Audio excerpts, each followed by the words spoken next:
This thing works 99 out of 100 times. 1, 2, 3. Do you believe in magic? I sure do. Me too. And we're about ready to talk with a traveling magic show that you won't believe. It's incredible. Get ready to go on this magical adventure that rocks. Keep your eye on the birdie.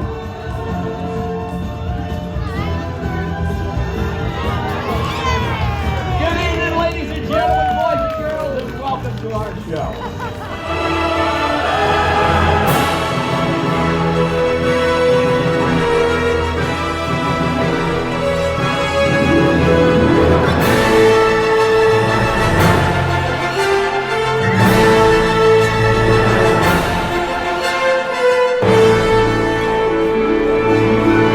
We are with Belmont and Suzie.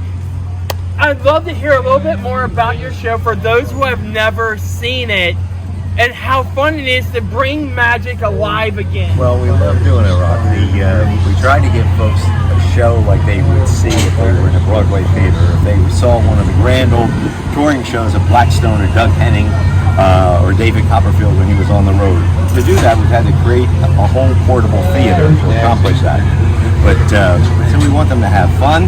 We want them to smile. We want them to walk out humming a tune. And it always helps if they're saying, how did they do that?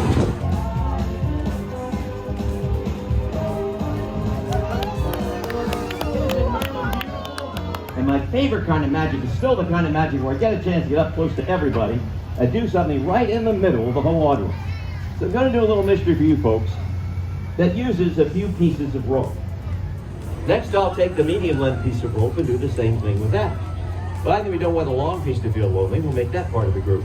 Now watch this, a mere snap of the magician's fingers, and man, you won't believe your eyes, as I magically distort the molecular structure of the rope, transforming those 3 unequal pieces of rope into the son of a gun. Your eyes don't deceive you, folks. 1,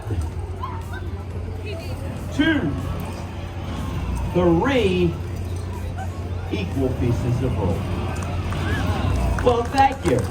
Now, most folks go, wow, but really, it's just magic. Because you were all watching me very closely, especially those of you way in the back there, in the cheaper seats. And you realize what I actually have is nothing more than a short piece of rope, a medium length piece of rope, and a long piece of rope. And I thank you. Speaking of the tricks that you do on stage, some of the tricks are actually very unique to just your show. Can you tell us a little bit about that? Trick is the finale of the show. It's called Neon, and it was created by one of the greatest magicians of all time. He's passed, but a lot of folks won't know his name, but every magician in the world knows his name. His name was Alan Wakeling. And Alan Wakeling was kind of a magician's magician. And he was creative director of all the big television magicians out on the West Coast. And then he was kind enough to take me under his wing and help me. And Neon is one of the tricks that he created. Shared the idea with us, and we built it. And to my knowledge, there's no other show performing at fairs or festivals that performs anything like it. 14 neon spikes penetrate this beautiful young lady every day. Somehow she comes out unscathed. An illusion that we call the blades, in which we take a member of the audience and in an impossible situation, we do this in honor of, this is the 100th anniversary of sawing a lady in half. Percy T. Selby, on the stage of the Hippodrome Theater in London 100 years ago, created sawing a lady in half. But as I tell the audience and I tell the volunteer, it really wasn't much of a trick. The box you put the girl in was huge. You put 4 girls in. Whereas we do an entirely new version that has never been seen anyplace. And we have fun with the girl. She comes up and everybody's laughing and everybody's having a good time until those blades pass through the girl in 2 different directions at the same time. And people say, wait a minute, how'd they do that? And we're proud to say there's only 4 of those in the world. We have one. That is incredible. Nothing inside. I took one card from that deck and I taped it to the back of the box. Alicia, wouldn't it be amazing if that card matches the card you stopped at? It certainly would. Well, Alicia, I want you to reach down and just peel that card off of there very gently. And let's see what kind of a mentalist Alicia is. Give her a big round of applause. She did that. Our viewers, Adventures That Rock, besides how much fun people have watching our videos, it's Sandy's and I's love story.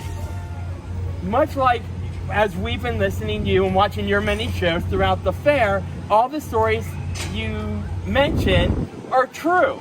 Exactly. Including your story of you two. Can you share a little bit about Met that? when we were 16 years old. We were taking the same train to 2 different schools. And he finally said hello to me, and we met at the train station every morning. And one night he called me and asked if I would like to help him with a magic show. Well, I kind of knew he did magic, but I wasn't really into it or especially interested in it. And I said, okay. And so he told me about the show over the phone. And we met the next evening. His mom and sister picked us up, and I went off and did the show with him. And that's what we've been doing ever since. She was a natural. We were 16 years old, and we had moved here. We just celebrated our 16th birthday. And shortly thereafter, she was so good and such a natural that when we went into the International Brotherhood of Magicians Convention, we won the prize for showmanship and presentation from everybody. We were 16 years old when we started. Wow, and you guys have the best job. You get to dance and do the twist every night. Show us a little of that twist. Oh yeah. I want their job. That's just plenty of reasons to give. When you see their magic show come to town, you definitely want to check it out. And we're going to put their description down below.